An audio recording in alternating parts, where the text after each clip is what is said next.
Welcome to Classic Take, Season 2, Episode 40. The topic we'll discuss today is will Mashiach arrive on a cloud or on a donkey? There are two very famous verses regarding the coming of Mashiach. One verse says, Varu imanane shmaya, that with the clouds of heaven, kvar inish asi, is a person, the image of a man that's arriving, which is a reference for the arrival of Mashiach. There's another verse that speaks about the arrival of Mashiach. Mashiach will come, ani v'roichev al a poor person riding a donkey. Obviously, there's many things to understand. First of all, what's this donkey? What's this cloud? But even before we get to that, there seems to be an open contradiction. Coming with the clouds of heaven, like an image of a man, seemingly more like, supernatural, coming with the clouds of heaven, is one description of Mashiach coming. Another description of Mashiach coming is a poor person riding a donkey, which basically means that he's a guy like a beggar that, he doesn't have a fancy car or a fancy horse like they would have in those days, but just he's riding a simple donkey. No one is paying him any attention. There's nothing spectacular over here about him. So how do we reconcile these two approaches to the coming of Mashiach? So the Talmud says that if the Jewish people are zachu, the meritorious, Mashiach will come like with the clouds of heaven. But if they're not meritorious, the Mashiach will come, a poor person riding a donkey. Now, obviously, the wording of the verse doesn't have to mean literally Mashiach will be riding a donkey and not a horse and not a limousine, but it's metaphoric. In other words, the Mashiach will come, as Rashi explains, a poor person riding a donkey means that he comes very slowly like a donkey, goes step by step. Mashiach coming with the clouds of heaven represents something spectacular, supernatural, like a cloud that goes very quickly. Amanan Ishmai, the clouds of heaven. Mashiach will come very quickly, with great fanfare, with great miracles. So these are the two ways Mashiach could come. But there's also, obviously, there's a lot to discuss besides just how Mashiach could come. These two verses also inherently reflect two different parts of the personality and the way how Mashiach will engage the world. One is as a ani v'reichav ala chamor, one is as a poor person riding a donkey. The other one is as a supernatural arrival with the clouds of heaven. And I want to first focus on, we'll start with the ani v'reichav ala chamor, a poor person riding a donkey. The word poor, ani, poor literally means that he has no money, right? So Mashiach arrives, literally means that he's going to be a poor person riding a donkey. That's going to be his whole claim to fame without a penny in his pocket. So will Mashiach really have no money? Will he be completely poor? He won't have any financial support. So our sages many commentaries interpret the word ani, poor, not necessarily in the sense of poor as not having money, but ani, also poverty, is also connected to, also in Hebrew, the word anav, somebody that's humble, is really the same root as ani, as poor. Somebody who feels low. So Mashiach will be humble. Reichav al Chamor, be riding a donkey. He won't look at himself as if, he's riding on the clouds, as they say. He's riding on a donkey. He's humble. He's very simple. Riding on the clouds represents the ultimate peak of being above and beyond everybody else. It's the ultimate peak of being exalted, like a king, a world, a world emperor, somebody that is, the whole world does as he wants. He's above and beyond everybody else. That's like what a cloud represents. A cloud is in the sky. It's above everything. It goes quickly. It reigns supreme. So Mashiach coming in the clouds of heaven represents a side to Mashiach's personality that he'll be above everything. Not that he's going to be a humble, simple person like one of the crowd. He won't even notice him, or he won't even attract attention. Rather, he will be floating in the clouds. He will be coming with the clouds. Everybody will see him, will be higher, and have more power than everybody else. So if you think about it, if we take these verses, not just okay, Mashiach will come this way or that way, but inherently these verses are really, we should try to find a way of fusing them together, of showing, particularly reflecting Mashiach's persona, Mashiach's personality. Will he be somebody who will be like poor, like somebody that, so to say, will be the lowest of the low? He won't pay any attention to him. Will be the highest of the high.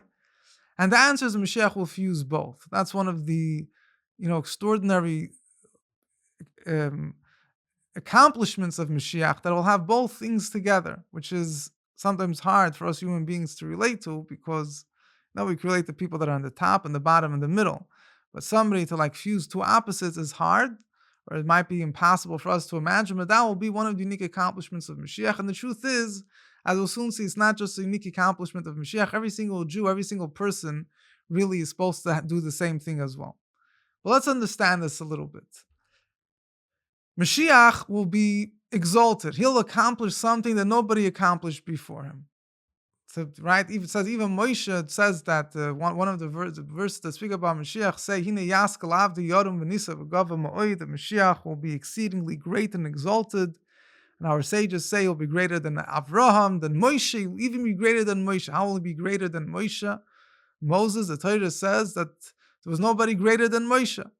So one of the answers that are given is that Moshe was the greatest prophet, but ultimately Moshe took the Jewish people out of Egypt, and as a messenger of Hashem, of God, he did the 10 plagues. But ultimately, Moshe only took the Jewish people out of one country. Mashiach will take the Jewish people that are scattered from all the countries of the world. He'll make the whole world recognize Hashem, not just the Egyptians like Moshe did.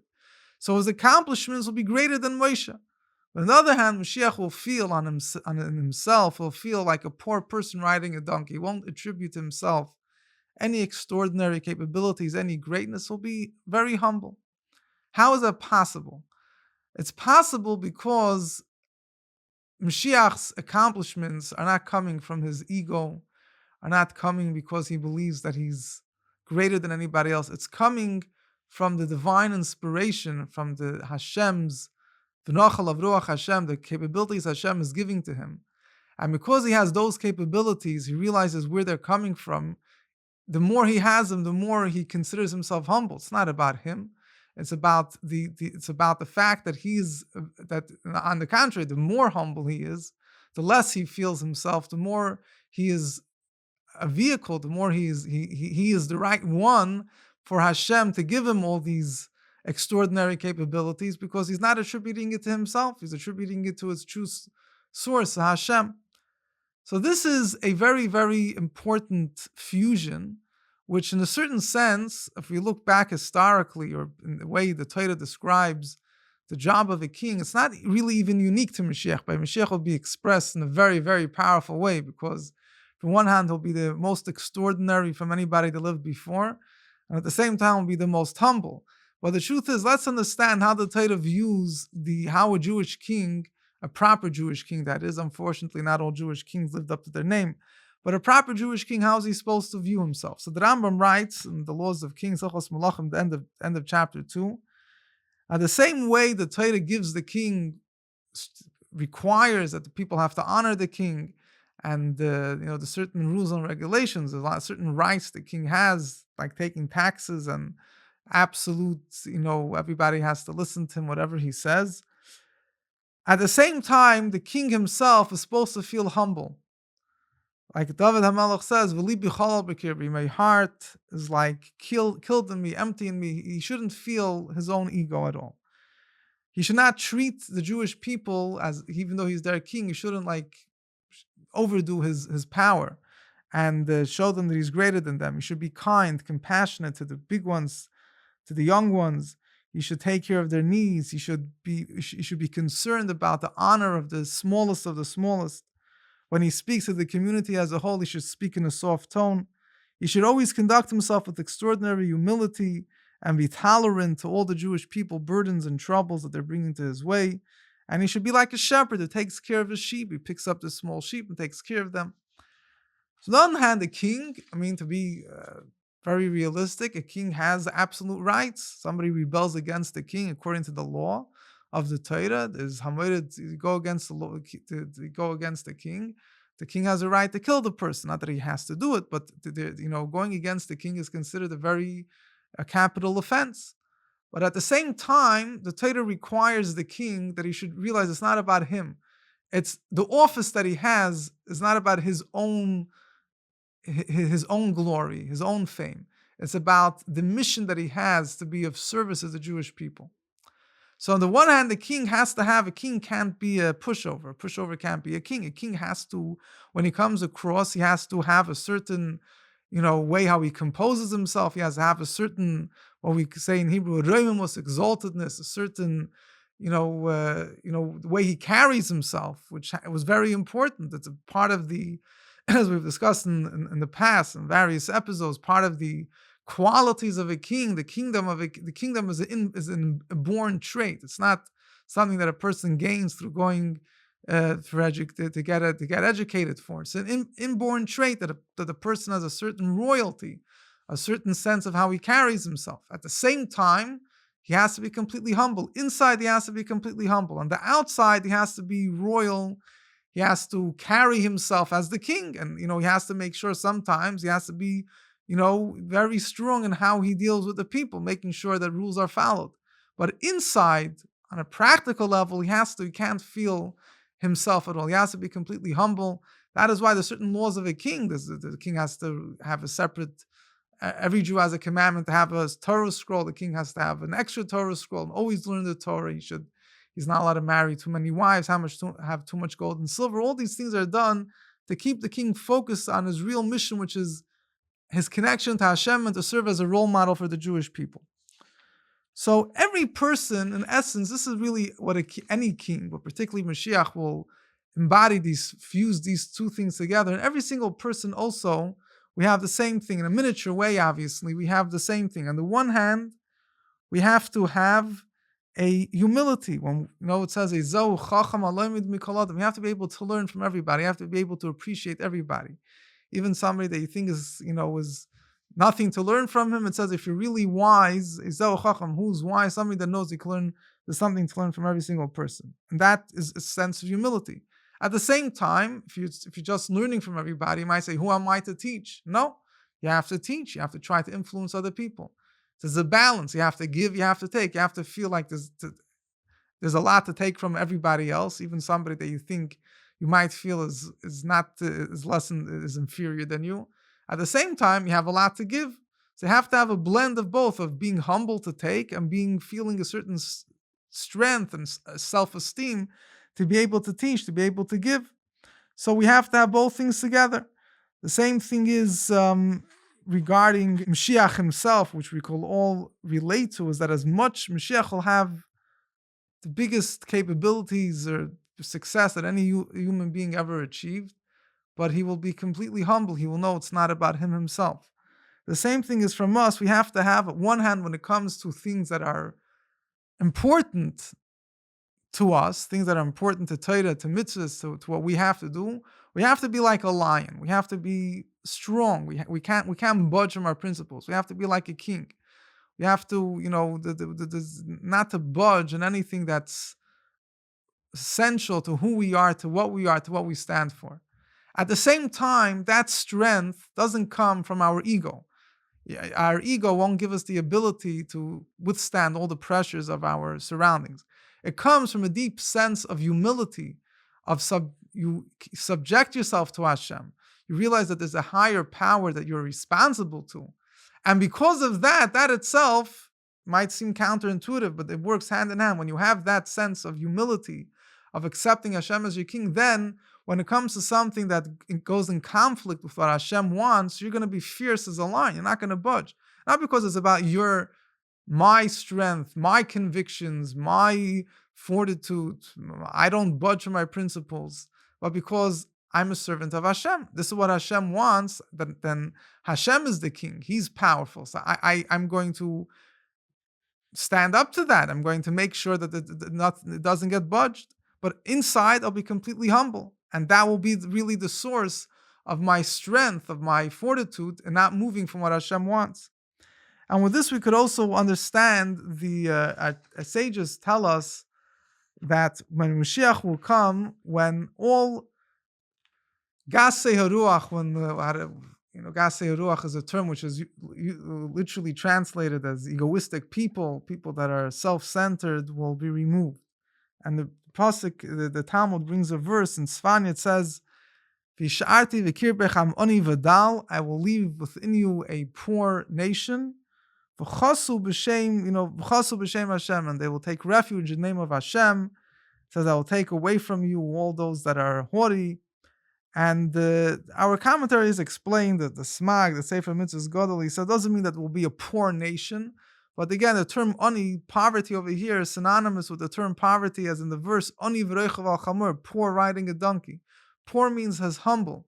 Before Mashiach comes, the Torah tells us that what helps bring Mashiach is humility, is acknowledging that it's not about ourselves. Haughtiness is doesn't really give us the empowerment that we need to do what we need to do that's right and bring Mashiach. It's just a self-expression of what I want at the moment.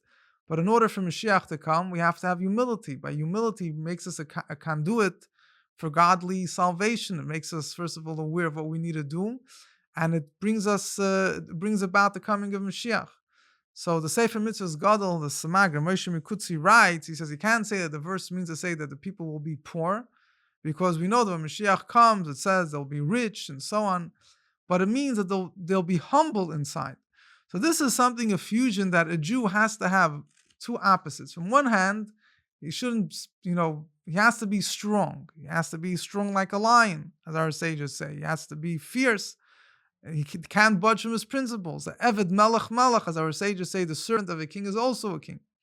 But at the same time, he has to be completely humble. It's not his power. It's not his stubbornness. It's not his show of strength. He's trying to make a show of not budging. It comes inside that has to be completely humble. It's not about him proving something to anybody else. It's about him remaining faithful to Hashem. It's about him remaining faithful to Hashem and understanding that since this is what's right, Hashem wants him at this time to be strong, to not to budge, not to bite off the other person's nose, but to be strong in your conviction because you are a servant of Hashem. So this is what you stand for.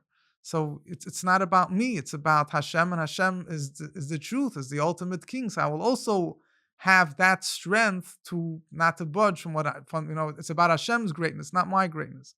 And it's a blend of these two things that will bring about the coming of Mashiach.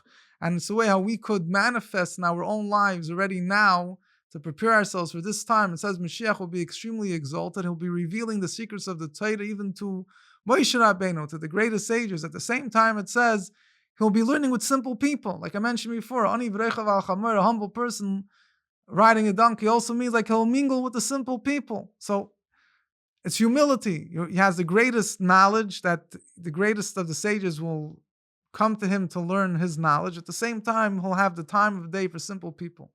And this is something that we could all, adapt, this level of humility when necessary and where necessary. And at the same time, the level of strength and exaltedness and fiercelessness where that is necessary as well. Hashem should help. We should merit to have the coming of Mashiach speedily in our days. Amen.